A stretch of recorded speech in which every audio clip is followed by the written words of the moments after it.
तो हेलो दोस्तों, आप लोग कैसे हैं। मैंने आप लोग के लिए यूपी पुलिस का सेट जो है 14 तक करा दिया है आरडब्ल्यू का। आज हम लोग आरडब्ल्यू का सेट नंबर 15 करेंगे।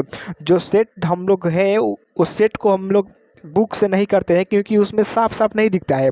उसको मैंने टाइप कराकर मैं आपको लोग के लिए कराता हूँ अच्छे से, ताकि आपको अच्छे से दिख सके। तो आप लोग अगर जो नए हैं तो मेरे चैनल को सब्सक्राइब भी कर लीजिए और वीडियो को लाइक जरूर कीजिए और कमेंट करके अपना स्कोर भी बताते रहिए। तो चलिए आज का हम लोग पहला क्वेश्चन स्टार्ट करते हैं। क्वेश्चन नंबर 1 क्या है आज का 15 नंबर सेट का। इनमें से कौन सा शब्द कसरत का अनेकार्थी शब्द है, बताइए। कसरत का अनेकार्थी शब्द कौन सा हो जाएगा। तो कसरत का अनेकार्थी जो शब्द है हो जाएगा व्यायाम हो जाएगा। चलिए नेक्स्ट क्वेश्चन देखते हैं। अच्छा, क्वेश्चन नंबर 16 क्या है, क्वेश्चन नंबर 2 क्या है। इनमें कौन सा शब्द स्तुति का विलोम है, बताइए। स्तुति का विलोम कौन सा शब्द हो जाएगा। तो स्तुति का विलोम जो है निंदा हो जाएगा। चलिए आज का क्वेश्चन नंबर नेक्स्ट देखते हैं। वेदना में कौन सा प्रत्यय है, बताइए। वेदना में कौन सा प्रत्यय है। तो 3 का हो जाएगा हम लोग का ए, आना, अना। चलिए नेक्स्ट क्वेश्चन देखते हैं। शिलाल शुल्क को किस उपन्यास के लिए साहित्य अकादमी पुरस्कार प्राप्त हुआ है, बताइए। शिलाल शुल्क को शिलाल शुल्क को किस उपन्यास के लिए साहित्य अकादमी पुरस्कार प्राप्त हुआ है। तो 4 का हम लोग का हो जाएगा डी, राग बदराबी। चलिए नेक्स्ट क्वेश्चन देखते हैं। जहां पहुंचा न जा सके के लिए इनमें से सर्वाधिक उपयुक्त शब्द कौन सा होगा, बताइए। जहां पर पहुंचा ना जा सके उसके लिए कौन सा शब्द इसमें सटीक हो जाएगा। तो 5 का हम लोग का हो जाएगा सी, अगम्य। चलिए नेक्स्ट क्वेश्चन देखते हैं। इनमें से गुणवाचक विशेषण कौन सा है, बताइए। इनमें गुणवाचक विशेषण जो है कौन सा हो जाएगा। तो 6 का हम लोग का हो जाएगा डी, उपयुक्त सभी। सूखा भी गुणवाचक है, गरीब भी है और पीला सा भी है। चलिए नेक्स्ट क्वेश्चन देखते हैं। इनमें से कौन सा शब्द व्यक्तिवाचक संज्ञा नहीं है, बताइए। इनमें से व्यक्तिवाचक संज्ञा कौन सा शब्द नहीं है। तो 7 का हम लोग का हो जाएगा डी, पहाड़ जो है व्यक्तिवाचक संज्ञा नहीं है, जातिवाचक संज्ञा है। चलिए नेक्स्ट क्वेश्चन देखते हैं। आग और राग का कवि किसे कहा जाता है, बताइए। आग और राग का कवि जो है किसे कहा जाता है। तो 8 नंबर का हम लोग का हो जाएगा डी, रामधारी सिंह दिनकर को आग और राग का कवि कहा जाता है। चलिए नेक्स्ट क्वेश्चन देखते हैं। करुण रस के देवता किसे मानते हैं, बताइए। हम लोग करुण रस के देवता किसे माना गया है। तो 9 का हम लोग का हो जाएगा डी, शंकर को करुण रस का देवता माना गया है। चलिए नेक्स्ट क्वेश्चन देखते हैं आज का। Question number 10। मैंने आम खाया यह वाक्य इनमें किसका उदाहरण है, बताइए। मैंने आम खाया यह वाक्य में किसका उदाहरण है। तो 10 का हम लोग का हो जाएगा सी, आसन्न भूतकाल का उदाहरण है। अगर जब मेरे से कोई क्वेश्चन गलती हो जाता है तो आप लोग कमेंट करके बता दीजिए कि भैया ये क्वेश्चन गलती है, हम उसको सुधार आप लोग को कमेंट पिन कर देंगे। चलिए नेक्स्ट क्वेश्चन देखते हैं आज का। इनमें से कागज शब्द का बहुवचन क्या होगा, बताइए। कागज का बहुवचन क्या हो जाएगा। तो कागज का बहुवचन जो है, कागज का बहुवचन क्या हो जाएगा। कागज का बहुवचन जो है कागज जात हो जाएगा। चलिए नेक्स्ट क्वेश्चन देखते हैं। अच्छा, क्वेश्चन नंबर 12 क्या है। इनमें से कौन सा शब्द तत्सम नहीं है, बताइए। तत्सम शब्द इनमें से कौन सा नहीं है। तो 12 का हम लोग का हो जाएगा डी, तेल जो है तत्सम शब्द नहीं है। चलिए नेक्स्ट क्वेश्चन देखते हैं आज का। क्वेश्चन नंबर 13 क्या है। इनमें से कौन सा वाक्य शुद्ध है, बताइए। इनमें से शुद्ध वाक्य कौन सा हो जाएगा। 13 का हो जाएगा शुद्ध वाक्य, बताइए आप लोग। तो 13 शुद्ध वाक्य हो जाएगा वहाँ केवल 2 लोग थे। चलिए नेक्स्ट क्वेश्चन देखते हैं आज का। रामों को वस्त्र दो वाक्य में कौन सा कारक है, बताइए। रामों को वस्त्र को किसके लिए आता है। तो 14 का हम लोग का हो जाएगा डी, संप्रदान कारक के लिए आता है। चलिए नेक्स्ट क्वेश्चन देखते हैं आज का। बनफरा इनमें से किस बोली की उपबोली है, बताइए। बनफरा जो है इनमें से किस बोली की उपबोली है। तो 15 का हम लोग का हो जाएगा डी, इनमें से किसी के भी नहीं है। चलिए नेक्स्ट क्वेश्चन देखते हैं। इनमें से स्थितिवाचक अव्यय कौन सा होता है, बताइए। इनमें स्थितिवाचक अव्यय कौन सा हो जाएगा। तो 16 का हम लोग का हो जाएगा डी, बाहर जो है स्थितिवाचक अव्यय है। चलिए नेक्स्ट क्वेश्चन देखते हैं। निम्नलिखित में निर्देशक चिन्ह कौन सा है, बताइए। निर्देशक चिन्ह इसमें से कौन सा हो जाएगा। तो निर्देशक चिन्ह बताइए इसमें कौन जाएगा। 17 का हो जाएगा ए, निर्देशक चिन्ह का चिन्ह ऐसे होता है। चलिए नेक्स्ट क्वेश्चन देखते हैं आज का। इनमें से सक्रमक क्रिया का उदाहरण कौन सा है, बताइए। सक्रमक क्रिया का उदाहरण कौन सा है। तो 18 का हम लोग का हो जाएगा सी, सोहन केला खाता है, सक्रमक क्रिया है। सोहन क्या खाता है, तो केला खाता है। चलिए नेक्स्ट क्वेश्चन देखते हैं इसका। चिराग तले अंधेरा इस लोकोक्ति का क्या अर्थ है, बताइए। चिराग तले अंधेरा में कौन, इसका लोकोक्ति का अर्थ क्या हो जाएगा। तो 19 का हम लोग का हो जाएगा सी, अपनी बुराई न देखना। चलिए नेक्स्ट क्वेश्चन देखते हैं आज का। इनमें से कौन सा शब्द आँख का पर्यायवाची है, बताइए। आँख का पर्यायवाची इनमें से कौन सा हो जाएगा। तो 20 का हम लोग का हो जाएगा ए, अक्षी जो है आँख का पर्यायवाची शब्द होता है। चलिए नेक्स्ट क्वेश्चन देखते हैं आज का। क्वेश्चन नंबर 21 क्या है इनमें से?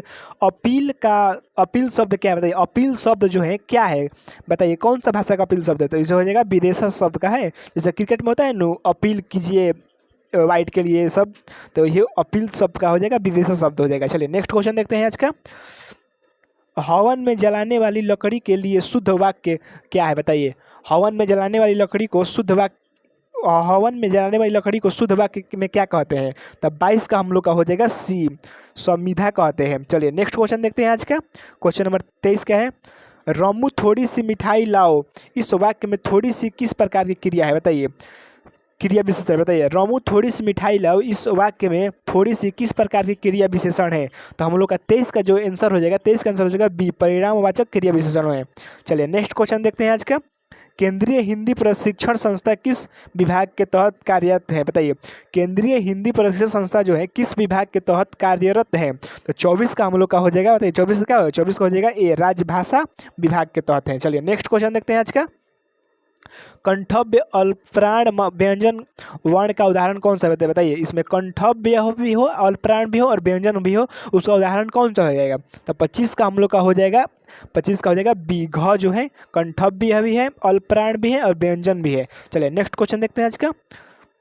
अहा हिमालय की प्रकृति कितनी मनोमोहक है, इस वाक्य का वाक्य क्या है बताइए? अहा हिमालय की प्रकृति कितनी मनोमोहक है, यह किस प्रकार का वाक्य है? तो ये हो जाएगा, आप सबको पता है जब भी ऐसा चिन्ह आ जाता है तो हम लोग को पता होना चाहिए कि विषमबोधक बोधक वाक्य होता है। चलिए नेक्स्ट क्वेश्चन देखते हैं आज का। जिस समास में पूर्व पद विशेषण और उत्तर पद विशेष हो उसके लिए किस प्रकार का समास कहलाता है? जिस समास में पूर्व पद विशेषण और उत्तर पद विशेष हो वह कौन सा समास कहलाता है? तो 27 का हम लोग का हो जाएगा सी, कर्मधारय समास हो जाएगा। चलिए नेक्स्ट क्वेश्चन देखते हैं आज का 28 नंबर। चौथा विश्व हिंदी सम्मेलन कहाँ संपन्न हुआ था बताइए? चौथा विश्व हिंदी सम्मेलन जो है कहाँ संपन्न हुआ था? तो ये हो जाएगा पोर्ट लुई मॉरिशस में जो है स्थित है उसमें हुआ था। चलिए नेक्स्ट क्वेश्चन देखते हैं। क्वेश्चन नंबर 29 नंबर क्या है? ममता कालिया को दुखम सुखम उपन्यास के लिए कौन सा पुरस्कार प्राप्त हुआ था बताइए? ममता कालिया को दुखम सुखम उपन्यास के लिए कौन सा पुरस्कार प्राप्त हुआ था? तो 29 का हम लोग का हो जाएगा, 29 का हो जाएगा सी, व्यास सम्मान हुआ था। चलिए नेक्स्ट क्वेश्चन देखते हैं। 30 नंबर क्वेश्चन क्या है? वह किताब मेरी है, इस वाक्य में वह किस प्रकार का सर्वनाम है? तो इसका हो जाएगा वह किताब मेरी है, तो इसका हो जाएगा सर्वनामिक विशेषण हो जाएगा। चलिए नेक्स्ट क्वेश्चन देखते हैं आज का। क्वेश्चन नंबर 31 क्या है? संस्कृत किस परिवार की भाषा है बताइए? संस्कृत जो है किस परिवार की भाषा है? तो संस्कृत हो जाएगी आर्य परिवार की भाषा है। चलिए नेक्स्ट क्वेश्चन देखते हैं आज का। नेक्स्ट क्वेश्चन हम लोग का क्या है? मगही किस राज्य में ज़्यादा बोली जाती है बताइए? मगही जो है किस राज्य में ज़्यादा बोली जाती है? तो मगही जो है बिहार में ही ज़्यादा बोली जाती है। चलिए नेक्स्ट क्वेश्चन देखते हैं आज का। 33 नंबर क्वेश्चन क्या है? निम्नलिखित में कौन सा विकल्प त्रुटियुक्त है बताइए? इनमें से कौन सा विकल्प जो है त्रुटियुक्त है? तो 33 नंबर का हम लोग का हो जाएगा डी, 33 का हो जाएगा क्या? हम लोग का हो जाएगा डी हो जाएगा। नम्र और उत्साहवर्धन दोनों बनो, इनमें ये त्रुटि शब्द है। चलिए नेक्स्ट क्वेश्चन देखते हैं। क्वेश्चन नंबर 34 क्या है? निम्नलिखित में किस शब्द का अर्थ कोमल है बताइए? इसमें से कोमल किस शब्द का अर्थ हो जाएगा? तो जो मृदुल का जो अर्थ है कोमल हो जाएगा। चलिए नेक्स्ट क्वेश्चन देखते हैं। क्वेश्चन नंबर 35 नंबर क्या है? प्रस्तुत गद्यांश का उचित शीर्ष है। देखिए अब यहाँ से 35 से लेकर 37 तक जो हमका है, 35 से 37 जो है तक जो है गद्यांश है। तो चलिए हम लोग गद्यांश सब पढ़ते हैं, इसके बाद आप लोग आंसर बताइएगा। तो गद्यांश जो है मैंने शुरू में ले लिया है, इसका शुरू में ही टाइप करवा देता हूँ ताकि आप लोग को आसानी से हो सके। चलिए गद्यांश में पढ़ रहा हूँ, अगर आप लोग को मेरे पढ़ने से समझ में नहीं आएगा तो आप लोग खुद वीडियो को रोक कर पढ़ लीजिएगा, इसके बाद जवाब दीजिएगा। चलिए हम पढ़ते हैं, गद्यांश में पढ़ रहा हूँ। अब जीवन के फैसले मनुष्य को स्वयं करने होते हैं, इसलिए आदमी को आत्मनिर्भर होना चाहिए।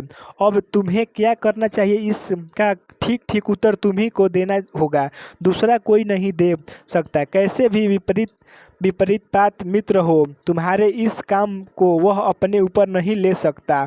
हम अनुभवी लोगों की बातों को आदर के साथ सुने, बुद्धिमानों की सलाह को कृतज्ञतापूर्वक माने, पर इस बात को सुनिश्चित समझकर कि हमारे कर्ता हम ही, हमारी रक्षा व हमारा पतन होगा। अपने विचार को, निर्णय की स्वतंत्रता को दृढ़तापूर्वक बनाए रखना चाहिए। जिस पुरुष को दृढ़ सदा नीची रहती है, उसका सिर कभी ऊपर न होगा। नीची दृष्टि रखने से यथार्थ रास्ते पर चलने में यह यह हर उस बात को न देखने की यह रास्ता ये कहाँ ले जाता है। अपने व्यवहार को मृदुला बनाए रखो, कठोरता बढ़ता और अभ्यास कभी नहीं हो। अपने व्यवहार को कोमल रहो और अपने उद्देश्य को उत्तल रखो। इस प्रकार नम्र और उच्चास दोनों बनो। अपने मन को कभी मैं हुआ न रखो। तो साथियों मैंने गद्यांश पढ़ लिया है। अगर जो आप लोग को मेरे पढ़ने समझ में नहीं गए तो आप लोग वीडियो को रोककर स्वयं पढ़ लीजिएगा एक बार गद्यांश। चलिए अब हम लोग को इसका आंसर लगाते हैं। 35 से हम लोग का जो है गद्यांश है। तो क्वेश्चन नंबर 35 पर हम लोग चलते हैं। देखिए पहला हम लोग का क्वेश्चन है गद्यांश वाला। ऊपर में गद्यांश जो मैंने पढ़ा है उसके मुताबिक 35 नंबर क्वेश्चन है, प्रत्युष गद्यांश का उचित शीर्षक क्या है बताइए। गद्यांश का जो है उचित शीर्षक क्या बता रहा है। तो 35 का हो जाएगा बी, आत्मनिर्भर बनना है जो है गद्यांश का उचित शीर्षक बता रहे हैं। चलिए 36 नंबर देखते हैं, हम अपने जीवन के फैसले लेने में कैसे आत्मनिर्भर बन सकते हैं। गद्यांश के अनुसार हम अपने जीवन के फैसले लेने में कैसे आत्मनिर्भर बन सकते हैं। तो अपने विचार, इसका हो जाएगा बी, अपने विचार और निर्णय की स्वतंत्रता को बनाए रखना। चलिए नेक्स्ट क्वेश्चन देखते हैं आज का, व्यवहारण की मृदुलता क्या है बताइए। गद्यांश के अनुसार व्यवहारण की मृदुलता क्या है। तो 37 नंबर का हो जाएगा हम लोग का बी हो जाएगा, नम्र और उच्चाशय बनाती है। तो आप लोग बताइएगा आपका 37 में से कितना नंबर आया है। अगर आप लोग नए हैं तो मेरे चैनल को सब्सक्राइब भी कर लीजिए जिसकी आपको नए नए वीडियो हमारे सेट का मिलते रहे। और आप लोग चलिए नेक्स्ट वीडियो में मिलते हैं। जय हिंद।